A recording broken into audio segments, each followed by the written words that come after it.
ಮಾತು ಮದ್ರಸದಲ್ಲಿ ಶಿಕ್ಷಣ ಪಡೆದವರು ವೈದ್ಯಕೀಯ ಇಂಜಿನಿಯರಿಂಗ್ ಮಾತ್ರವಲ್ಲದೆ ಭಾರತೀಯ ಸೇನೆಯಲ್ಲೂ ಸೇವೆ ಸಲ್ಲಿಸುತ್ತಿದ್ದಾರೆ.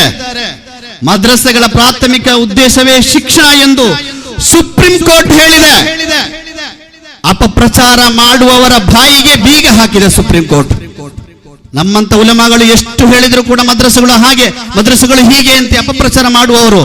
ಈ ಸಂದರ್ಭದಲ್ಲಿ ನಾನು ಹೇಳ ಬಯಸ್ತೇನೆ, ಮದ್ರಸದಲ್ಲಿ ಕಲಿಸುವುದು ಮೌಲ್ಯಯುತ ಶಿಕ್ಷಣ ಮಾತ್ರ.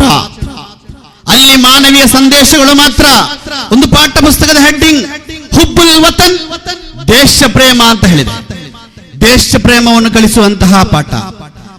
ಅನ್ನಾಸಿ ಇಖ್ವಾನ್ ಮತ್ತೊಂದು ಪಾಠದಲ್ಲಿ ಜನರೆಲ್ಲರೂ ಮನುಷ್ಯರೆಲ್ಲರೂ ಪರಸ್ಪರ ಸಹೋದರರು.